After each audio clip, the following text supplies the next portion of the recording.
Even his shots upstairs here, that's still a body shot on Jake Paul. Everything's a body shot he's throwing. Even when he's changing the levels of the shot, that's a body shot, that's a body shot, that's a body. And Team Davis knows it. Reports and leaked footage show Tank pushing his body harder than ever, trading finesse sessions for brutal strength and conditioning, heavy lifts, punishing sparring, and non-stop grind. The goal? Build armor without sacrificing that lightning-fast speed. Watch it, I see a guy that's targeting the body, and it's the best thing that Tank could do for this fight. I mean, trying to go headshot for headshot with Jake Paul when he's probably Jake's 7 inches taller than. But it's a huge risk. Tank, a natural 135-pounder stepping up to a 195-pound limit under 12-ounce gloves. To land anything significant, you're going to have to target the waistline. And honestly, if you want a shot at knocking Jake out in this exhibition, attacking the body isn't just smart. It's essential that that's a 60-pound jump into deep waters. Fans love the ambition, but critics warn, too much bulk could dull his deadliest weapon, the explosive snap that's made him one of boxing's most feared finishers. So you're going to have to be able to land shots right there on the waistline. And it's probably the best idea if you actually want to knock Jake out in this fight, if you actually want a game plan, because again, it's an exhibition, but if you want a game plan to get him out of there, you have to attack. Speaking of Tank's training, just when you think you've heard it all, boom, Sean Porter drops stories straight from a sparring war zone.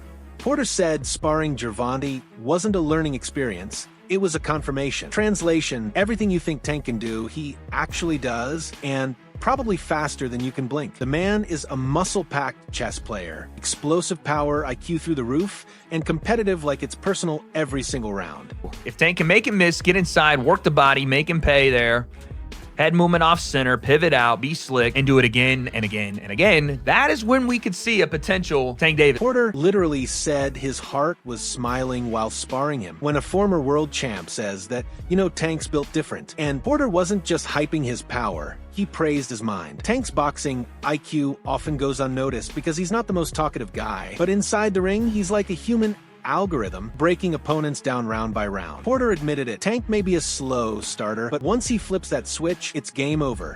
It wasn't a learning experience, it was just confirmation. Like, I knew Tank was as good as he is and could do everything that he can do. He's strong, super competitive. He loves this sport.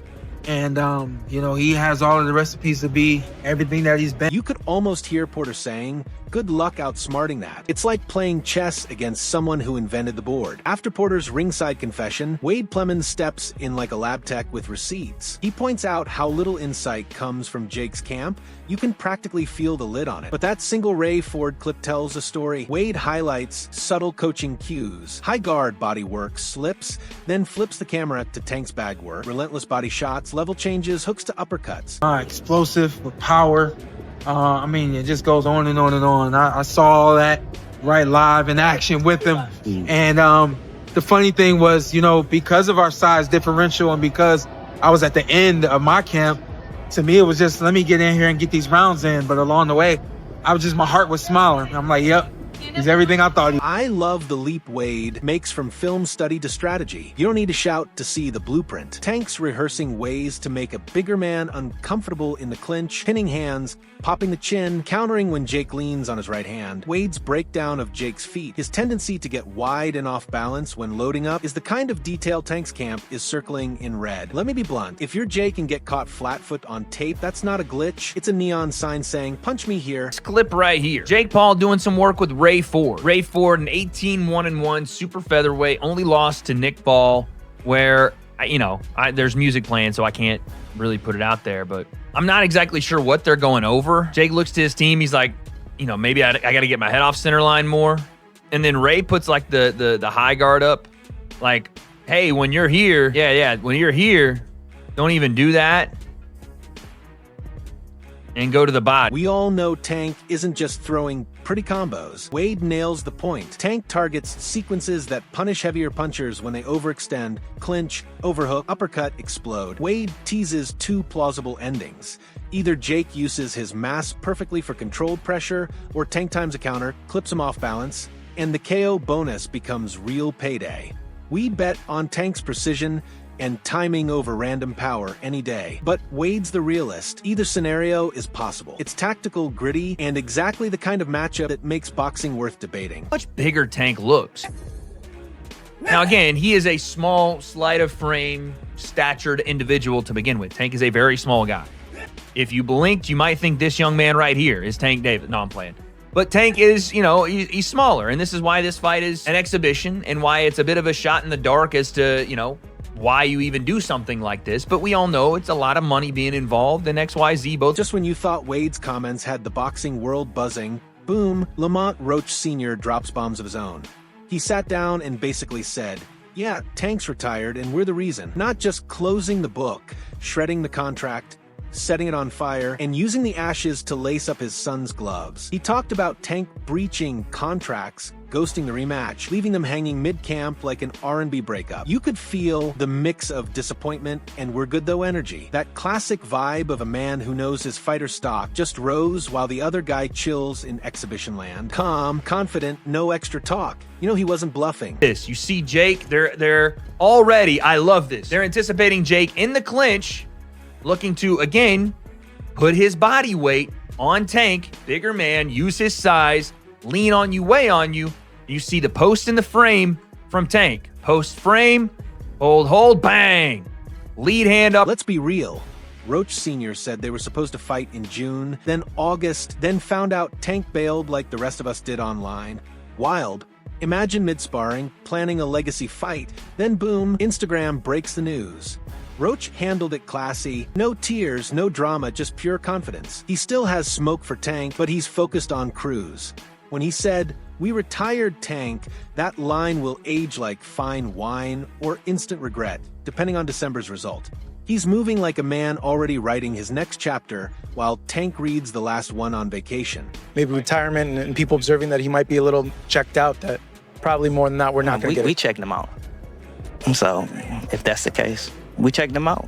And if he retired, retire. Well, wish him the best in his retired life. So, I don't think we get it. Being realistic. But if we do, we'll see. We're not focused on it. The funniest part, Roach Sr. wasn't selling pay-per-views.